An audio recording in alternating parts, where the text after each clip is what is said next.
do everything, and if you move over, it seems. I'm going to take just a short bit of time. And what I'm also going to do is invite fellows and other community folks to the formal presentation in sometime we're thinking in August over at Hennepin History Museum, which has become like my second home, but which is a good thing. I like the museum. I'm working directly from the plan that I put together, and what I do is hand out copies of this. I use program logic models, and I don't know if folks know what program logic models are, but it clearly describes what this project intended to be and what it ended up being. This project is about 85 to 90% have hit all of these goals on this plan. And what I tend to do when I put this is start from the right side and I work back to the left, because the long-term impact is what the project's going after. As you can see, there is a curriculum, or as James corrected me maybe a year ago, it's more of a study guide, okay? He's the academician. And that is, it's been created. And what it also has done is put me in contact with a number of educators and academic institutions in the city of Minneapolis. For instance, De La Salle High School, where I've been doing some work there with one of their people.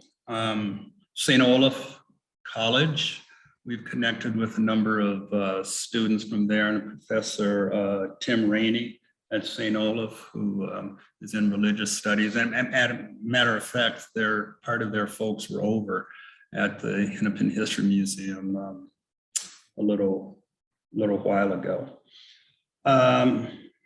So my hope would be that we're going to be able to take this work, and you can probably scroll through the website or the information that we've created, the webmaster and I, and take this story, take 416 East 25th Street, which is what the plan is, which talks about the 35W project that went through South Minneapolis and how that dismantled early on the South Side. And as you probably well know, everybody, that there's primarily three African-American communities in the Twin Cities, obviously on the North Side, South Side, and over here in St. Paul. What came out of that freeway and that dismantling of the South Side was a wall. It was also like the Berlin Wall between East and West. And if you look at the Twin Cities, or at least Minneapolis and the South Side, before that freeway went through, and if you can scroll to, let's see, and this is not complete. I want to tell you that we're close to being there. Maybe I should just follow this a little bit. I go all the way back to when the Wallaces and eventually our cousins, the Currys, came to Minnesota. All right, and there's documentation. Let's see.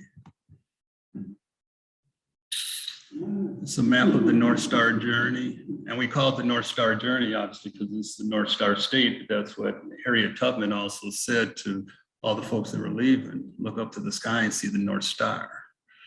It's just coincidental. It's Minnesota. I don't know. But as you go down, you see Israel Dungeon, who was the person, this is a picture from about 1820 or so, down on the East Coast and Southeast. And this is the person who is the forefather of our family, which the Currys are part of as well. Apparently his son, or his daughter, Nancy Wallace, married to who was eventually my great-great-great-grandfather. And as you can see, with the site takes us on to Hastings, where, as James has told you, the Browns Chapel AME Church is the church that our families started there. And as time went on, it's the stories right there, how it was burned to the ground, destroyed in the late 1800s. As part of that escape, you can see documentation right here from Ernestine Danforth, who was a Curry and lived in South Minneapolis. Hopefully in the next couple of weeks at an event that we're sponsoring, Terry Danforth will be there. He's a South Sider that now lives in Eagan. Of course, there's one of these folks may be my grandmother. We're not sure, but that in fact is the people of Hastings, the Black folks of Hastings, who came there after when our church was our church, right, was open. You can go a little bit further down. That's my grandmother, Rebecca Elsie Wallace, who graduated from Hastings High School in about 1912, came up to Minneapolis right away after that. It was interesting, we gave a conversation down in Hastings, and it was to a primarily white population, probably all. And after James and I talked about how the church had been destroyed, how we were just a few folks in the town, how the KKK marched through Hastings. And then after that was over, there was one of the folks out in the audience that said, "So why did Black people leave Hastings to go to Minneapolis?" So I said, well, I paid no attention to that. I said, well, there were reasons. But my grandmother, when she came here, Grandma Elsie, that was the start of our homestead in South Minneapolis. The freeway, let me get back to, okay, let's work this thing now.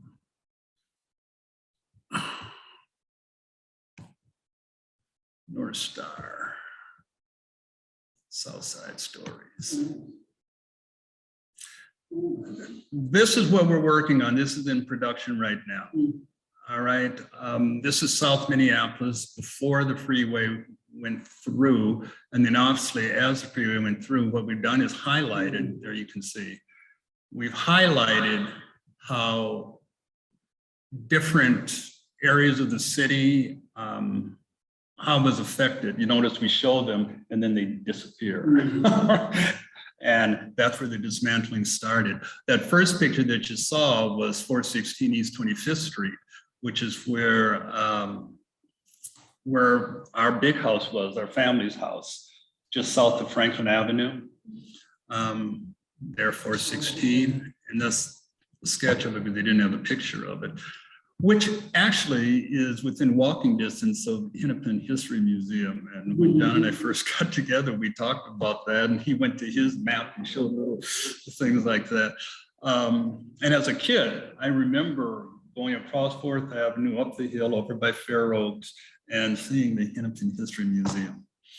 In 1959 or so, that my cousin, Eddie Anderson, remembers walking up to the house, and he always called Grandma Elsie Ma, because his mother her daughter had passed away, and basically said there was somebody from the state there saying, here, we're going to give you however much money it was to move because the freeway's coming through.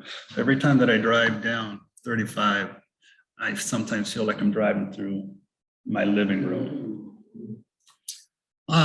We continue going down 4th Avenue, and that's where the story continues to build. Okay, we get to, matter of fact, as a result of this project, I spoke already publicly at a Truth and Reconciliation event over at St. Joan of Arc. And I used the spoken word, in a sense, called The Journey. All right, and I took the story of what we used to call the number 9 bus, but it's now the 11, that goes down 4th Avenue, all right? And I brought out bits and pieces of this history and these pictures. Our house was taken, 416 East 25th Street. From there, you go down to Lake Street, all right? And just before Lake Street, there was a number of businesses. Honeywell was there, that's not there anymore. Clinton School was there, I went to that school, it's not there anymore. You continue down 4th Avenue, you get to 34th and 4th. And looking up on the hill is this beautiful building, Central High School, all right? Central High School closed and tore the heart out of South Minneapolis in the early 80s or so. From Central High School, you go to Hosmer Branch Library, you go down to 38th Street where Sabathany is, and that was like our Black Wall Street, okay, 38th Street and 4th Avenue. You had such businesses as Dreamland there. The Spokesman Recorder is still there. There was grocery stores there. Mr. Crown's barbershops was there, and we actually have pictures of that. I'm going to work it in on this, but that was our neighborhood. Okay, as the story goes, you continue to go down 4th Avenue, and you'll see businesses that aren't there anymore. The Nakarima, okay, our social club. I mean, there was a time when actually Black folks that lived in there and others. You talk about reinvesting in your community. That's what we did. We didn't even really have to leave our community because we had everything right there, okay? 35W had something to do with that. It had something to do with dismantling a thriving Black community in South Minneapolis that turned out leaders as well. We continue going down 4th Avenue and you get into the racial covenant in the Tilsonville homes. Anywhere from 42nd and 4th Avenue down to 46th. You go over to the freeway and we actually have pictures of some of the homes that were put on trucks and moved to other parts of the neighborhood. Person I grew up with, Jerry Withers, Withers Barbershops. They used to have a barbershop here in St. Paul, then moved back to the neighborhood. He gave me his address and said, this is where the house is now. So that becomes part of this web, okay? So, you know, as you can see, going through South Minneapolis, 35W had an awful lot to do with devastation. Now, I'm not prepared to say there's anything promising that comes from that, but I will say this, that put the Black community at that time to continue to move further and further and further and further out south to depend on ourselves and to reconstruct our community and live in our community and thrive in our community. After all of those kind of things happen, if you stop and think about it, you know, our families, you know, the story there talks about the way my great 3rd generation grandfather murdered an overseer connected with the 3rd Regiment of the 3rd Regiment, Minnesota Battalion or whatever it was called, a regiment, coming back from the East Coast during the Civil War.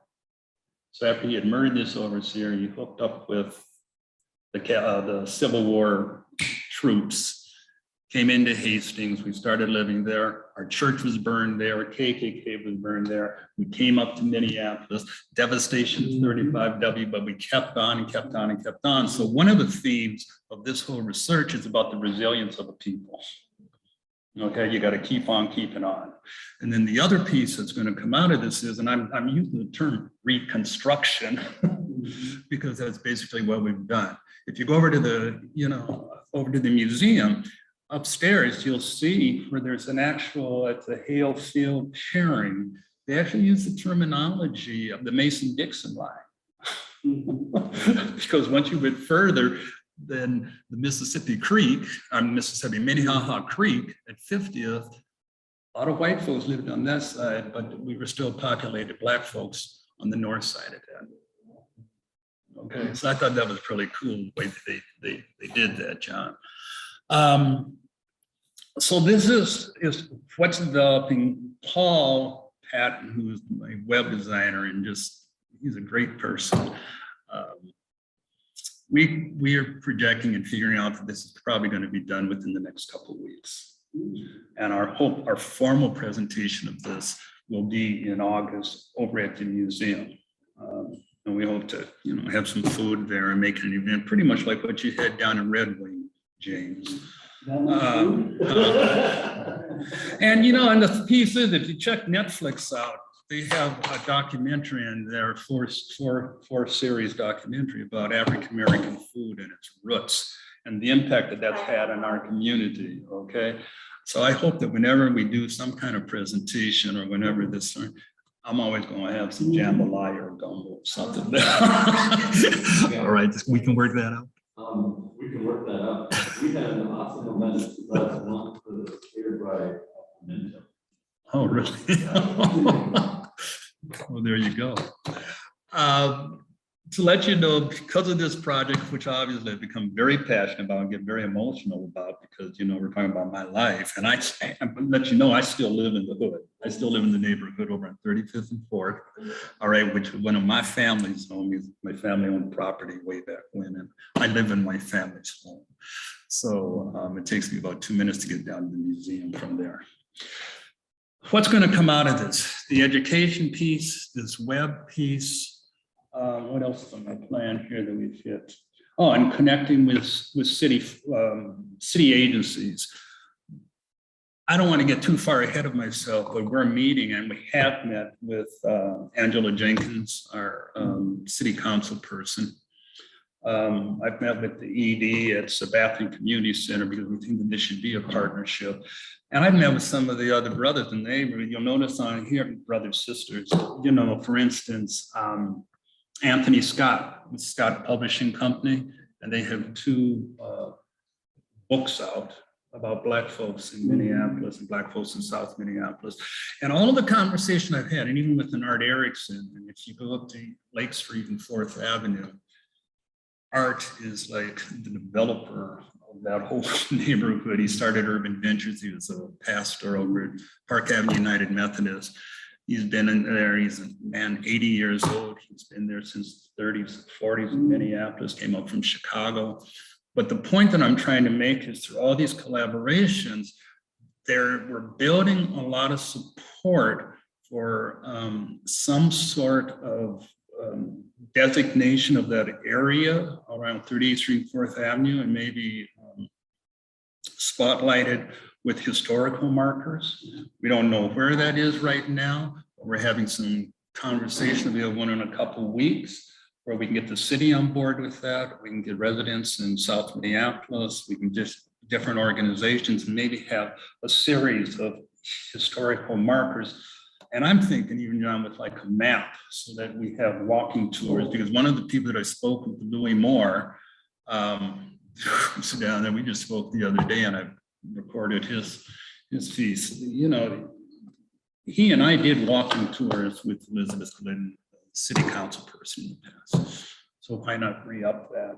Because right now, because of the devastation in our community, right, with George Floyd and what has gone on there, there is some work to start the reconstruction of our community.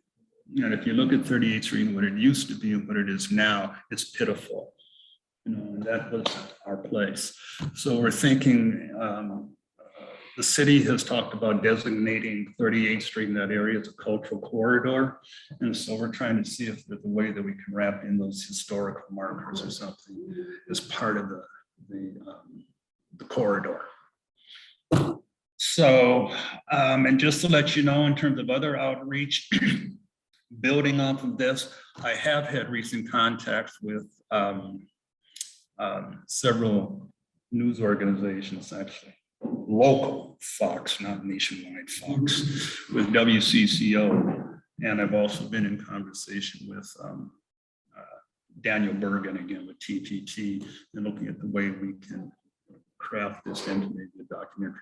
That's not for sure, but at least we've had those first conversations. And knowing that those first conversations